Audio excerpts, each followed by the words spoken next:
Estamos leyendo el Evangelio de Mateo, este año que ya va a terminar, el año litúrgico termina con la fiesta de Cristo Rey, y todo este año hemos estado acompañados del Evangelio de Mateo para que lo podamos meditar. Recuerden que el Evangelio de Mateo está organizado alrededor de 5 discursos de Jesús. 5 discursos, porque Mateo presenta a su audiencia, que son una audiencia judía, cristianos convertidos del judaísmo, presenta a Jesús como el nuevo Moisés. Entonces Moisés hace 5 discursos, Jesús hace 5 discursos. En medio de los discursos están 5 narrativas, y estamos leyendo la última narrativa que nos va a llevar al discurso escatológico, que ya vamos a empezar a saborearlo. Estamos leyendo las 4 controversias o 4 disputas, grandes disputas de los judíos que anteceden al discurso escatológico. La primera controversia o la primera gran disputa la escuchábamos el domingo pasado, ¿no? ¿Es lícito pagar tributo, impuesto a un emperador pagano? Y la respuesta de Jesús es sí, mientras no le des tu corazón. Tu corazón solo es de Dios. ¿Cuántos dicen amén? Tú no le puedes dar tu corazón a tus cosas, a tu cuenta del banco. Tú no le puedes dar a tu trabajo. Incluso a la gente que más quieres no le puedes dar tu corazón. Tu corazón solo es de Dios. Porque las cosas pueden maltratar el corazón. Dios no. Dios te va a cuidar, ¿sí? Y hoy llegamos a la segunda disputa. ¿Cuál es el mandamiento más importante? Jesús pudo haber contestado con uno de los 10 mandamientos, pero no lo hizo así. ¿Sí? Es importante que nos demos cuenta por qué esta pregunta, por qué la gente se sentía tan agobiada. Jesús mismo va a decir, ponen cargas muy pesadas sobre los hombros de la gente, pero no quieren mover ni un dedo, los fariseos, los escribas. Los fariseos y los escribas, viendo con lupa todas las escrituras, habían encontrado 603 mandamientos más. ¿Cuántos le había dado Dios a Moisés? 10. Ellos habían encontrado 603 más. Y la gente se sentía agobiada. O sea, dime cuál de todos estos. O sea, imagínense, con costo vivimos 10. Y ahora imagínense ustedes 613. Era de locura, la gente estaba hasta aquí de lo religioso. Recuerden que lo religioso era lo que gobernaba todo. La economía, las relaciones sociales, todo era manejado desde el templo. Y la gente, pobrecita, ya no aguantaban. O sea, tanto mandamiento. Un día de esto les pongo en el boletín los 613 mandamientos, para ver si ustedes pueden, ¿sí? Para que hagan el lista, a ver cómo están con eso, ¿no? Y entonces era importante saber qué es lo importante, qué es lo esencial. Era importante. Creo que alguien me le subió el volumen a la consola ahí, o escucho retorno. ¿Dónde está Mario? Se fue. Ok. Alguien me le subió volumen a la consola. ¿No está Will por acá? ¿No? Hay como retorno. Muy bien. 613 mandamientos. Y habían dividido estos mandamientos en negativos y en positivos. 365 negativos: no matarás, no robarás, no cometerás adulterio, no, negativos. Y 248 positivos. Pero todo esto se había convertido en una carga muy pesada. Recuerden que los fariseos, los saduceos, habían hecho el ridículo cuando llegaron a preguntarle a Jesús sobre el tributo, sobre los impuestos, a quién hay que pagarle los impuestos. Y también recuerden que estas 4 disputas están encerradas en la pregunta que le hace el joven rico a Jesús: ¿qué debo de hacer para ganar la vida eterna? Todo esto explica la respuesta de Jesús.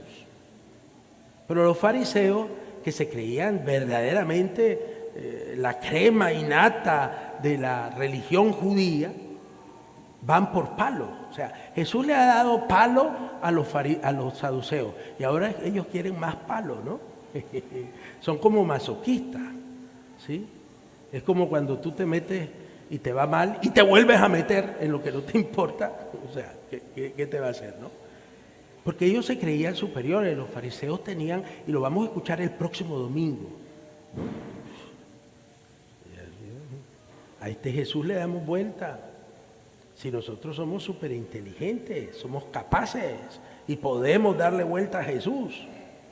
Y se acercan a Jesús y le mandan al mejor de los mejores, no le mandan a cualquier fariseíto, le mandan a un doctor, a alguien con un certificado, un diploma, un estudio serio de las Escrituras.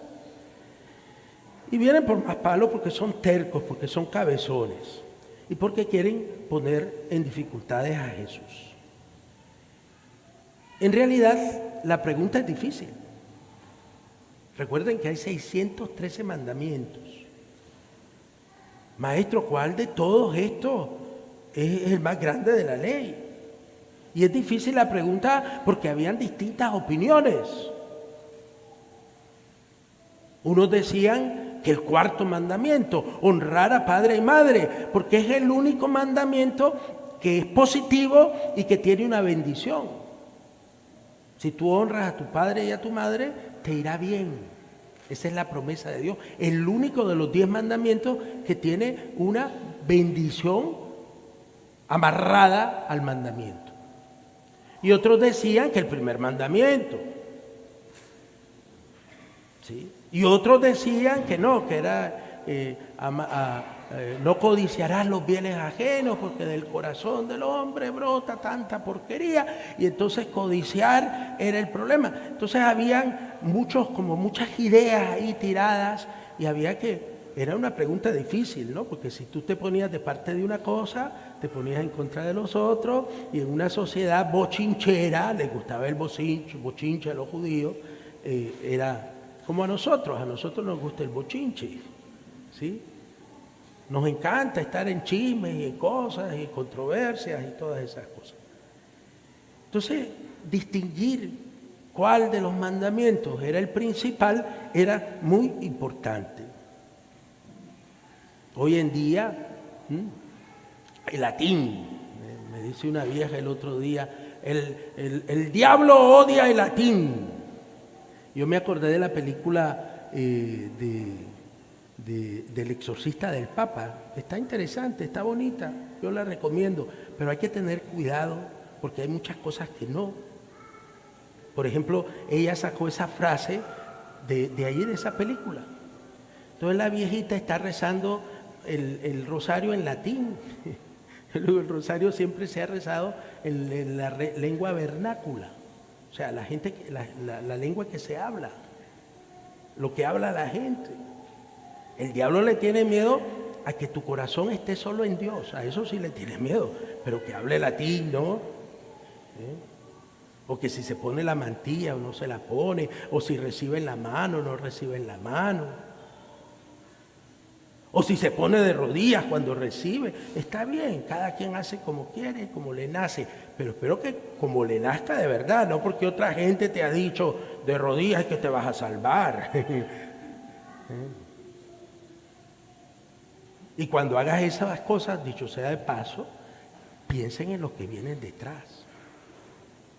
La otra vez casi me matan a una viejita, pues se tiran.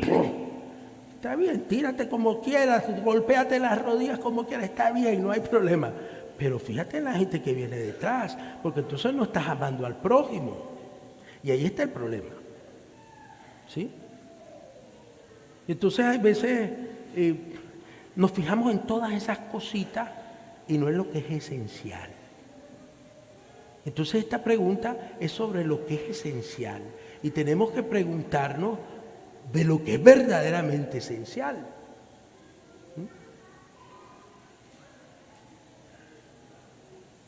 Y la pregunta de los fariseos entonces es una pregunta seria, es una pregunta muy seria. Además, era un tema que ellos discutían hasta el infinito. Eso eran pleitos y discusiones rabínicas entre una escuela y la otra. Recuerden que en el judaísmo había muchas escuelas de pensamiento y dependía de quién era el rabino. Entonces unos se iban con uno, otros se iban con otro y era lo normal, ¿no? Jesús no quiere discutir nada. Él no está interesado en esos pleitos. Jesús está bien clarito de su respuesta. Y no duda en responder. Y es sorprendente, porque no responde con los 10 mandamientos, Y ya vamos a ver por qué. Amarás al Señor tu Dios con todo tu corazón, con toda tu alma, con toda tu mente. Deuteronomio 6:5. No con un mandamiento, Éxodo 20. Recuerden, los mandamientos están en el Éxodo 20. Para afuera todo eso. No que tengan fuera los mandamientos, no es eso. Sino que Jesús va a lo que es esencial. ¿Por qué el corazón? Porque en nuestro corazón están todas las sensibilidades de la carne. Cuando un muchacho se enamora de una muchacha, se agita. ¿No es verdad? ¿Cuántos se han enamorado alguna vez en la vida? Y entonces el corazón es importante porque el corazón solo es de Dios, no de la sensualidad, no de las cosas materiales, es solo de Dios. No que las cosas materiales y la sensualidad es mala, no. Dios es creador de todo, también de tus sentimientos, también de tu corazón. Con toda tu alma. ¿Por qué con toda el alma? Porque el alma es donde anhelamos el poder. Y entonces, donde anhelamos, donde ambicionamos cosas, y está bien tener ambiciones, pero el alma tuya solo es de Dios. No puede ser de las cosas. Y la mente, porque en la mente es donde maquinamos cómo vamos a tener, cómo vamos a ahorrar. La mente también en la antigüedad era el representante de la fuerza y de las capacidades y los dones personales. Y lo que Jesús está diciendo, que todas esas cosas, tu sensibilidad, tu sensualidad, tu carne, tu ambición, tu fuerza, tus capacidades y tus dones deben de ser para servir a Dios y al prójimo. Y no a la mismidad, porque esa es la tentación que tenemos, ¿no? Yo. Nadie más, yo. Y eso es lo que está diciendo Jesús. Es como que le está diciendo no al egoísmo, no al desorden. Y también este es el primer mandamiento y el principal, porque tienen a Dios como objetivo. Amar a Dios. No las cosas, no tus cosas, sino amar a Dios. Pero Jesús va a revolucionar esto y va a añadir un segundo mandamiento. Recuerden que el doctor de la ley le preguntó por el mandamiento principal. Eso va a ser un añadido importante. Entonces, amarás al prójimo como a ti mismo. Y para rematar todo, para alborotar más a los doctores de la ley, a los fariseos, a los escribas, concluye con gran autoridad, remata con gran autoridad. En estos mandamientos se fundan toda la ley y los profetas. No hay nada más. Si tú amas a Dios con toda tu mente, con todo tu corazón, con todas tus fuerzas, y amas al prójimo como a ti mismo, estás cumpliendo los 613 mandamientos.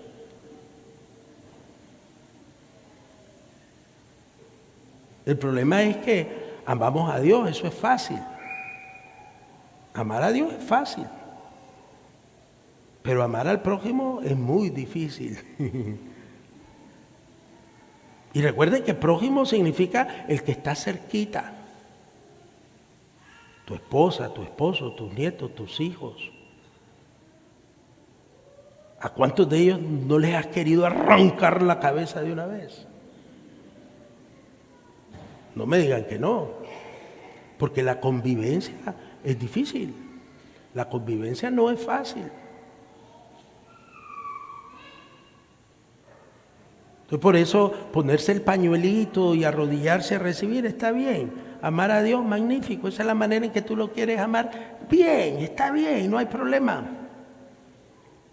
Pero si ya no piensas en la viejita que viene atrás, que me la puedes botar y me la puedes desquebrajar, entonces está muy mal. Está muy mal.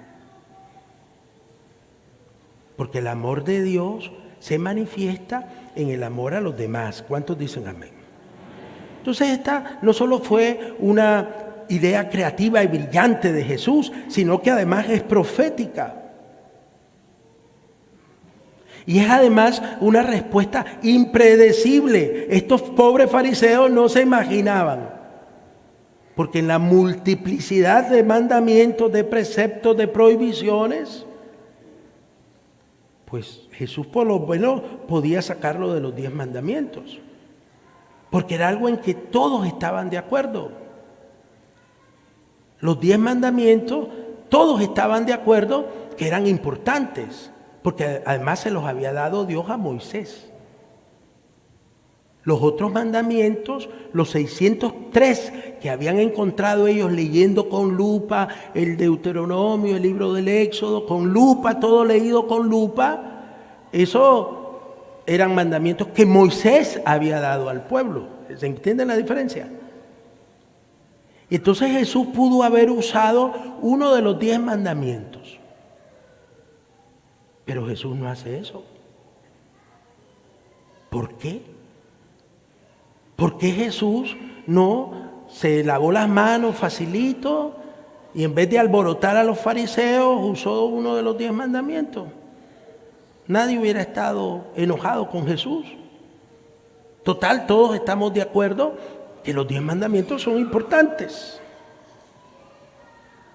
Porque los otros 603 venían de Moisés.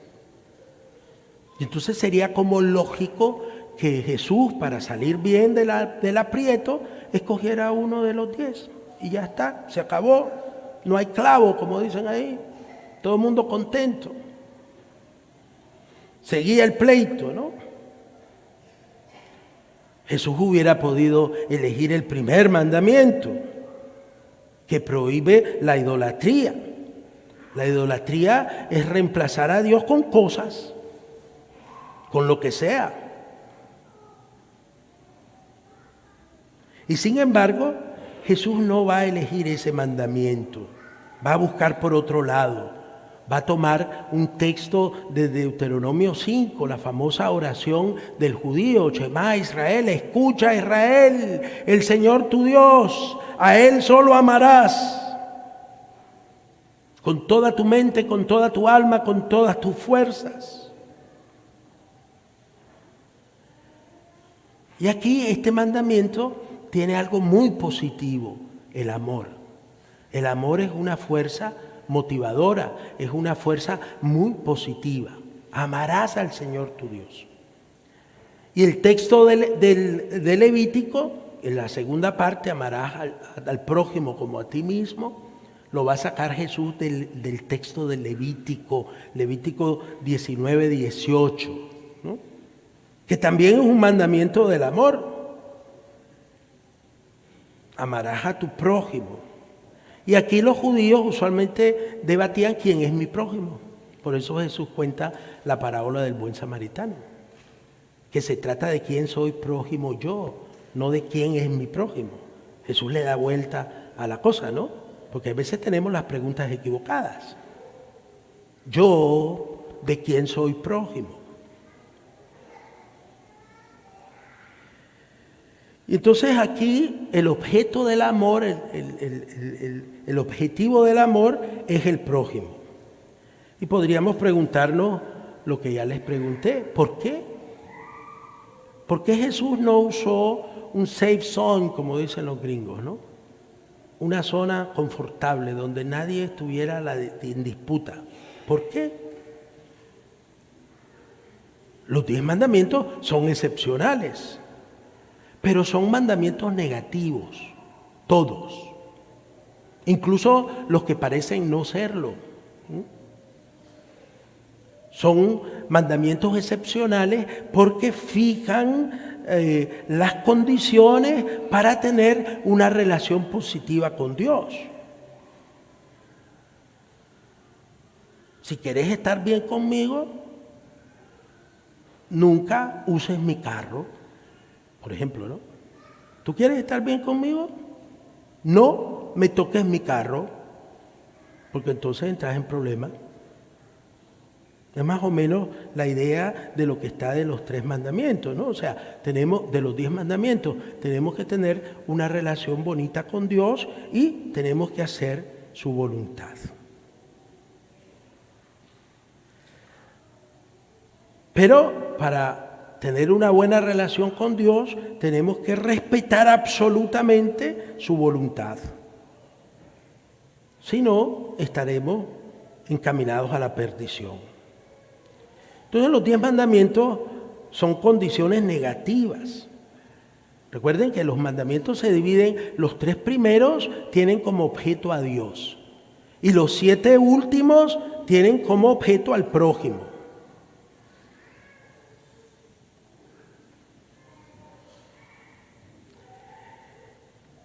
En lo que se refiere a Dios, por ejemplo, santificarás el sábado.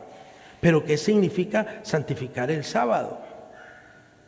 Todo lo que significa santificar la fiesta de guardar son preceptos negativos. Por ejemplo, no trabajarás, ningún trabajo.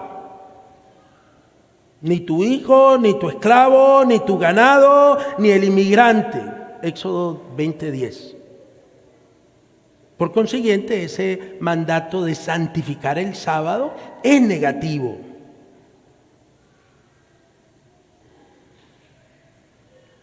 Y los otros restantes 7, solo hay uno positivo.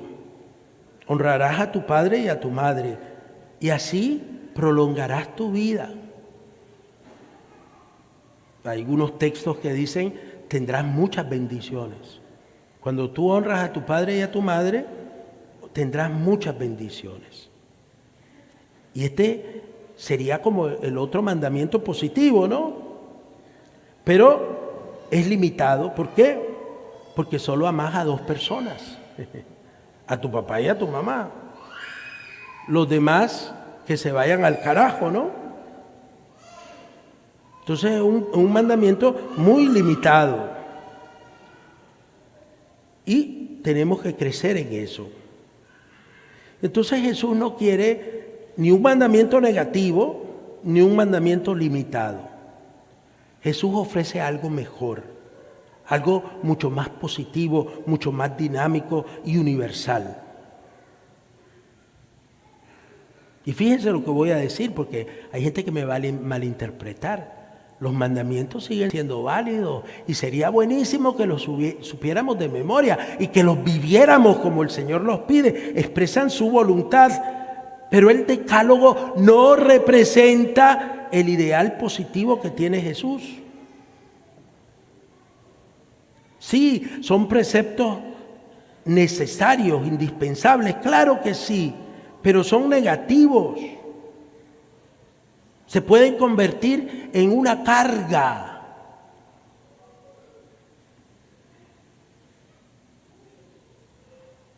Pero si yo amo a Dios, santifico las fiestas. Si yo amo a Dios, no juro su nombre en vano. Si yo amo a Dios, no robo, no maltrato, no codicio. Todo el amor es algo más positivo. Porque todo lo que impulsa la vida nuestra es el amor. Y por eso Jesús elige estos dos mandamientos relacionados con el amor. Amarás al Señor tu Dios con toda tu mente, con toda tu alma, con todas tus fuerzas, y al prójimo como a ti mismo. Es como positivo y elevado. Es algo mucho más grande. Proporciona un impulso extraordinario. Y además, casi inalcanzable. Necesitamos la fuerza de Dios para amar a mucha gente. Porque hay gente que no es amable. Punto.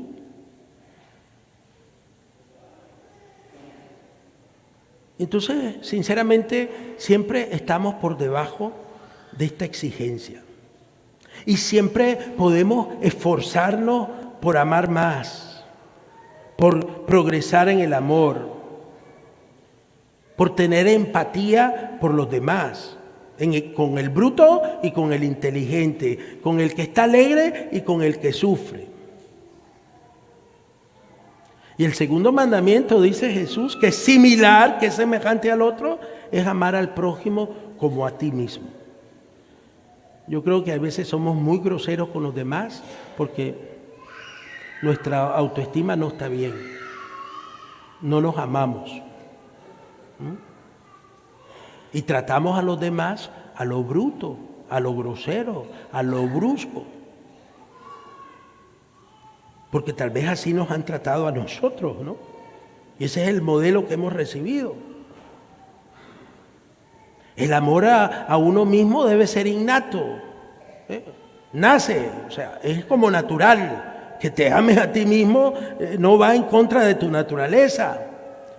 Es más, debería de estar arraigado en nuestra psiqui. Y por eso debemos de amar al otro como nos amamos nosotros mismos. Desear para el otro lo que es bueno para mí.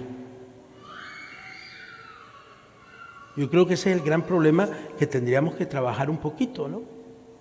La falta de amor, de autoestima, dicen ahora los modernos, autoestima.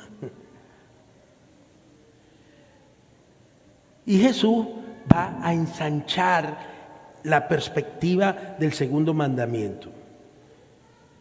Recuerden el episodio de Juan 15:12, ¿no?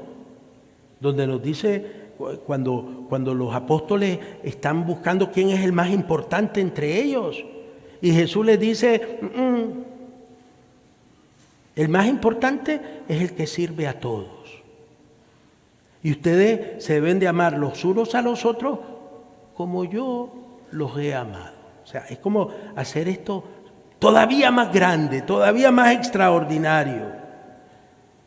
Porque quiere decir que tenemos que amar a los otros, incluso poniendo en riesgo y ofreciendo nuestra propia vida. Porque así nos amó Jesús. Ofreció su vida por nosotros. Entonces esta forma de vivir es extraordinaria, es maravillosa, porque responde al profundo deseo de nuestro corazón. Recuerden que somos imágenes de Dios, tu corazón solo es de Dios, no se lo puedes dar a nadie más, y tu corazón fue creado para amar. Para eso fue creado tu corazón. Porque si es imagen de Dios, y Dios que es amor, entonces tu corazón fue creado para amar. El problema es que estamos inclinados al pecado. Es más fácil la indiferencia. Es más fácil decir, no me molestes, no me friegues tanto, vete. Yo tenía un profesor en la universidad que cuando se molestaba nos decía, vete, vete, vete, vete. ¿Sí? Y como que lo estoy viendo, cada vez lo estoy viendo, ¿no? Entonces, para alcanzar ese ideal del amor, necesitamos la ayuda de la gracia. Porque nuestra capacidad para amar como Dios ama viene de Dios. Porque si no es fácil despreciar al extranjero, al que viene. Los que estamos ya aquí, hay gente que ustedes saben que hay gente que son trompistas. No han terminado de pagar el coyote, pero son trompistas.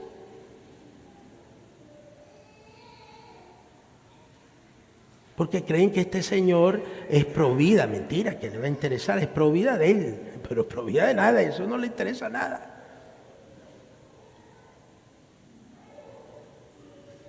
Y entonces nos desconectamos con la pobreza de la gente, con las necesidades de la gente. No podemos decir que estamos conectados con Dios si no estamos conectados con los hermanos que tenemos cerca. Por eso el texto tan bonito que escuchamos de la primera lectura, ¿no? Del libro del Éxodo, capítulo 22. Esto dice el Señor a su pueblo: no hagas sufrir ni oprimas al extranjero, porque ustedes fueron extranjeros en Egipto. No explotes a las viudas ni a los huérfanos, es decir, a los más pobres. Los viudas y los huérfanos eran los más pobres en Israel. Porque si los explotas y claman a mí, ciertamente oiré yo su clamor. Y escuchen. Esto parece apocalíptico. Mi ira se encenderá. Te mataré a espada. Las guerras ocurren por todo esto, por la avaricia humana. Tus mujeres quedarán viudas y tus hijos huérfanos. Escuchen. Por eso necesitamos la ayuda de Dios. Para no tampoco ser usureros. Aquí no se trata de no ganar nada, no. Se trata de no abusar. Porque la usura es un abuso. Y ustedes saben, dicho sea de paso, solo como caviar, que la reforma luterana fue financiada por los banqueros alemanes, los príncipes alemanes. Yo creo que Lutero nunca, tal vez hasta el final, se dio cuenta de lo que habían hecho. Porque estas cosas cuestan, no crean que era... Claro, porque los banqueros y los príncipes alemanes no querían a la iglesia, y no la querían a la iglesia porque la iglesia prohibía la usura. Entonces, para poder tener grandes ganancias, había que deshacerse de la iglesia. Y esto como un caviar, ¿no? La cuestión es porque a veces pensamos, es que se rebelaron unos campesinos y ya. No. Hubo una batalla. Ustedes saben que en la guerra esta que hubo en Alemania por la religión, los príncipes alemanes masacraron a 200.000 campesinos. Masacrados. Porque claro, ellos no querían que les quitaran todo. Es como ahora, ¿cuánto te queda a ti de todo lo que ganas? Muy poquito. Te lo sacan todo.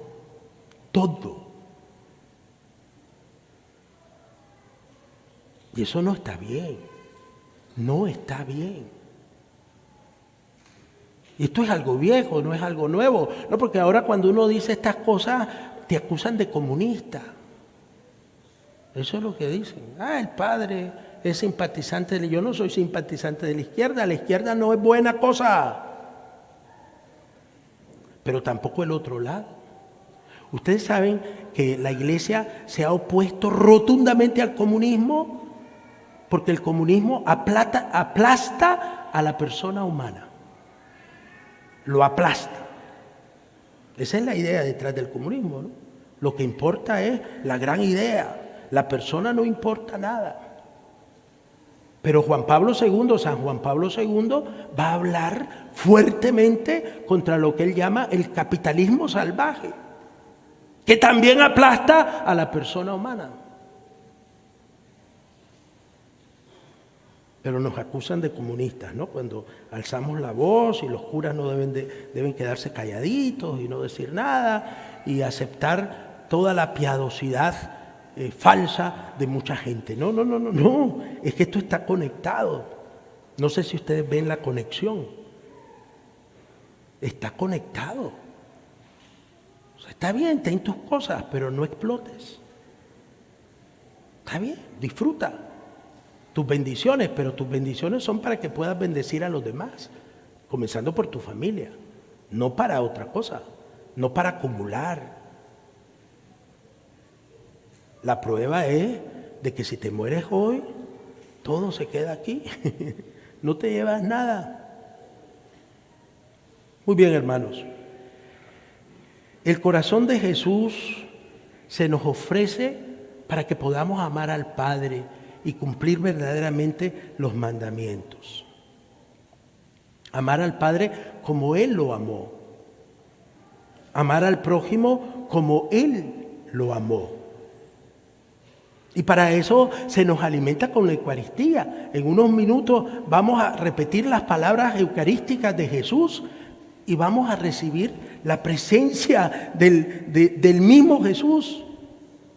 Su cuerpo y su sangre que se entregan por amor. Y esta es la síntesis de nuestra fe. Que nunca se nos olvide lo esencial.